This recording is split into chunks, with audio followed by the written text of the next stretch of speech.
Ohio gozaimasu. Right. Today is pretty much day 3, yeah, ng ating Zarkman versus the World. So, ngayon, recovering from yesterday, kailangan natin pumawi. Today, we're going to go to the ramen, to the gyoza place, Kagu Zaraka Hanten.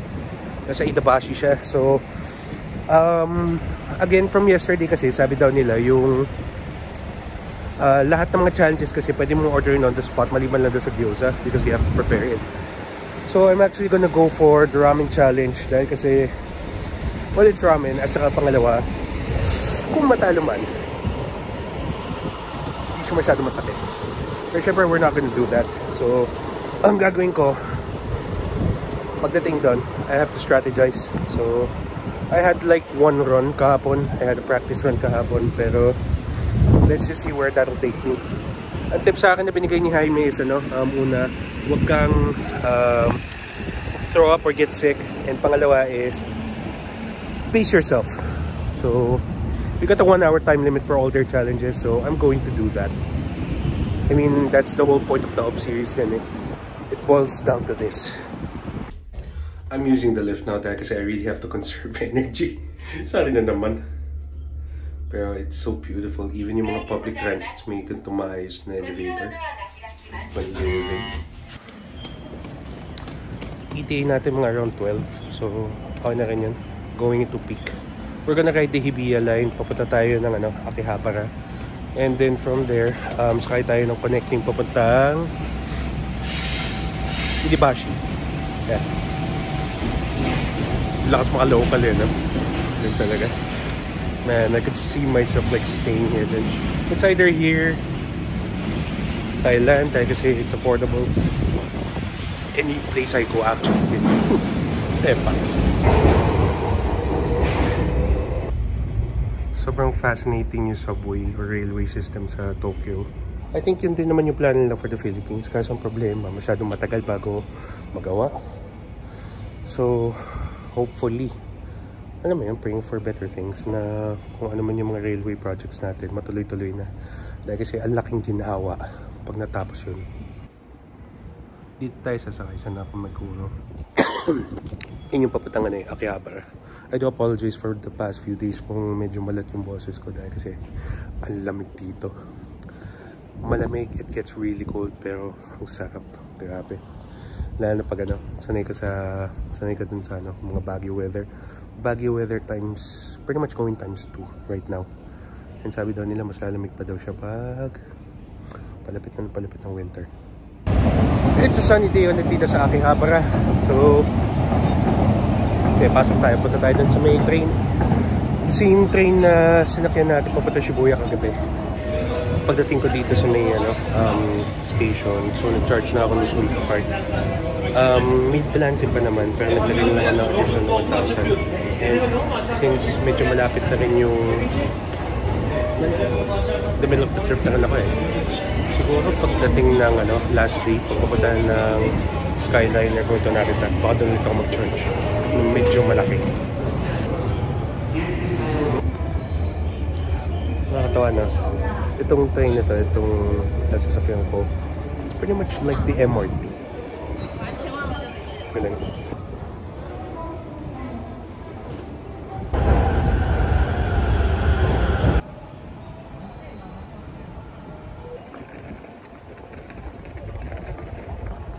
Grabe, ang ganda dito. Getting a little colder, pero sobrang ganda dito. Wow.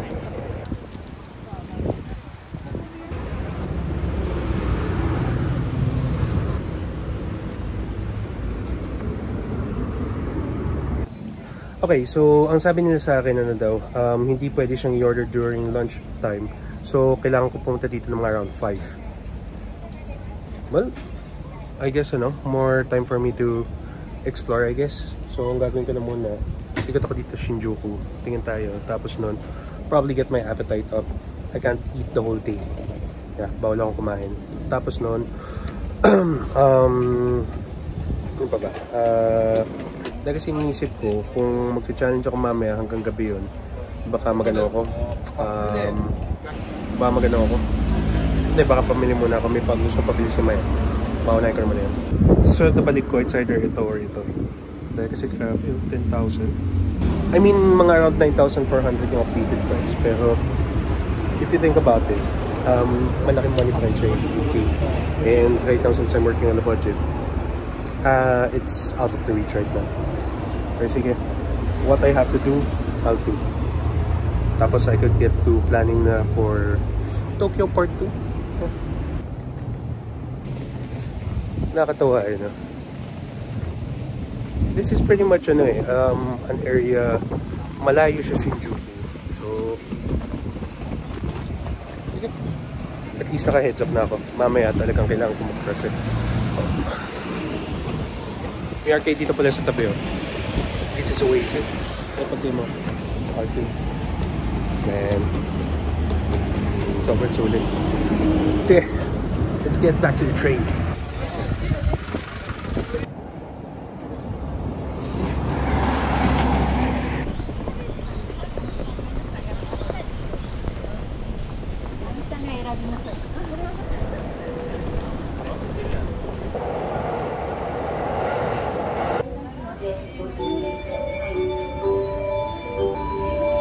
Hindi ako maabot. Next train lang.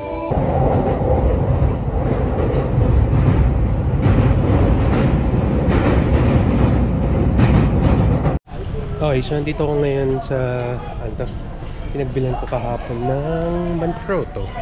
So ngayon, kailangan natin hanapin kung saan yung mga Christmas lights. Hopefully nandito siya. Para at least meron tayong mabili para kay Ma.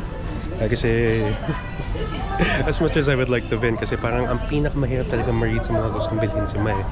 Kasi, alam mo yun, you really wanna make it count. Kaya, sige, ika tayo. Gawin natin floor by floor. At least may mahanap din tayo siguro na baka mabili natin. Putol. Yan, Ayadabashi camera. Nandito yung, ito yung pangalan ng shop. So, sa bawa minsan I forgot to get names dahil kasi ito, no? Dahil na tumitingin-tingin tayo ng mga stuff. So, dito pa rin ako sa first floor. Kailangan natin makabuo at least 5-5 para maging tax free siya. So, mamaya tatawagan ko yung mom ko pag order tayo ng ilaw. Ang tanong, nasang floor siya? Dito naman sa second floor, so nandito yung mga calligraphy stuff. I'm here at the pens. Tapos nandun sa kabila yung mga printers. Pretty much anything related to writing. Just a quick gander.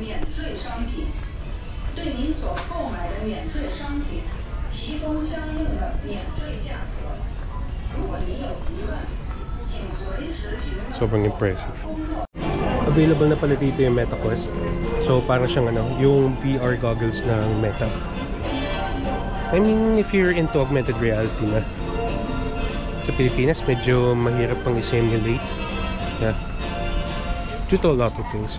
Pero kasi yung potential risk niya kasi pag sinuot mo siya in public, parang it can cause harm and whatnot. Ito siya. Speak. Tapos ganito yung magiging user experience mo.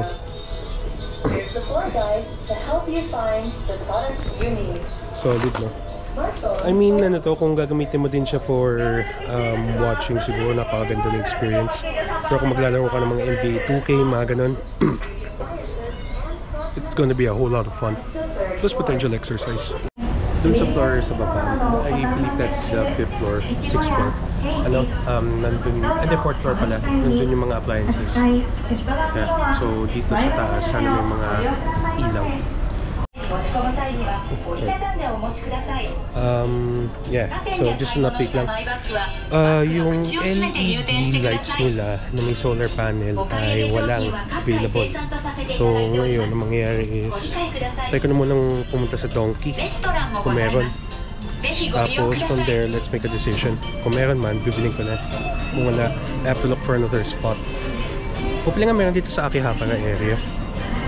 Kung hindi, bado na ako maganap sa Shinjuku. I just hope lang na meron.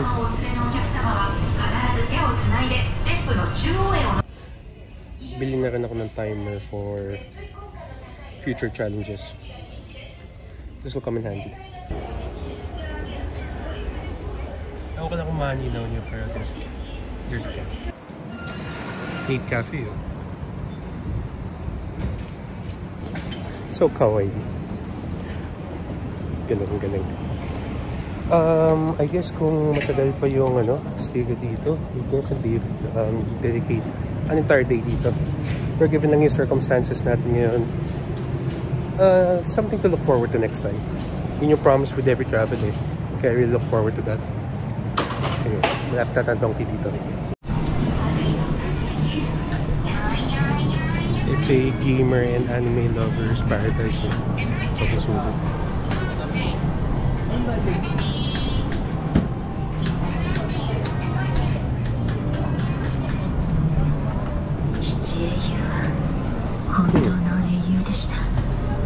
Saan kaya yun? Okay, so yung electronic products dito sa Donkey, sa Akihapa Arena sa Porto. So, let's check it out. Tama nga yung sabi ng mga content creators na compared to the one in Shibuya, ito hindi masyadong busy. Nice. No lock dito sa Donkey. So, another option is doon na ako sa Shinjuku pumunta. Kasi I have to buy din stuff for our card. So, we're gonna go to IKEA.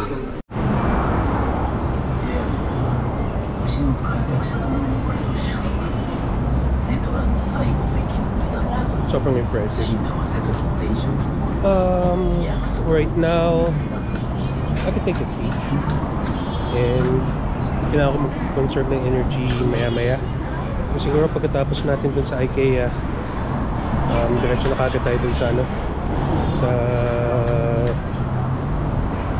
Carhartt. Yeah, kasi I really have to go there. I really wanna buy something. Tapos noon, diretso agad tayo dun sa balik na tayo sa Itabashi. Kasi if the challenge starts at 5, at least nandun ako well rested. And mapagal tayo. Shoot na konting rolls. The place was beautiful.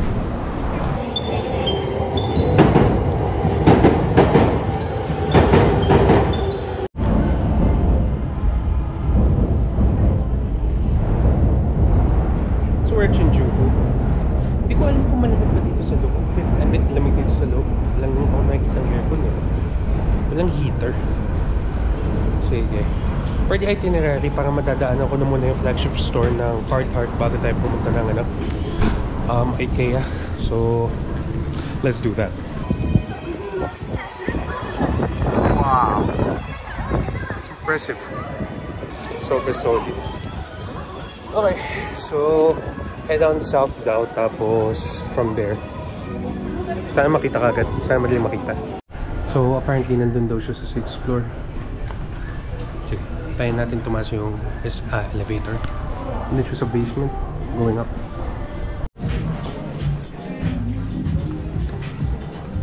Dami mga damit dito. May mga iba na hindi ko pa alam. And we're here. Boodle successful.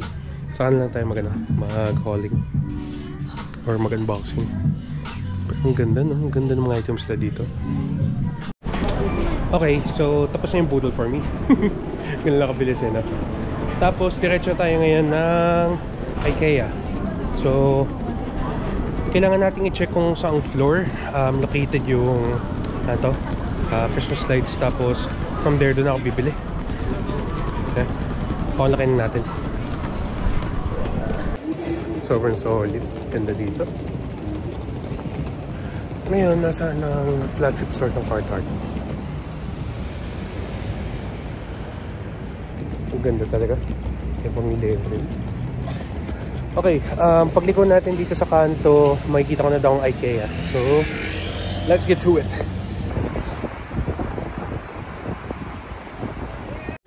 No luck. Pasin. Sabi ng mom ko, wag na daw. So, if ever na makahanap ako, I just have to keep on a lookout. I have done electronics. So, ngayon, pabalik na ako. It's already around 3:30. Try natin pumalik doon. Pero meron ako nakita na donkey. Tingnan natin, it's worth a shot. Siguro ano lang, everywhere na may mahanap ako na electronics siguro, doon tayo bumili. Yun lang mindset ulit. Sige, palagan natin. Palag. Basta ang ano daw, ang kailangan niya is mga ilaw na medyo malaki katulad nung dun sa bahay. Pakita lang ako ng video mula sa vlog. Tapos ano to? Bilhin lang natin. Ang kulay dapat ng pumbilya ay warm white.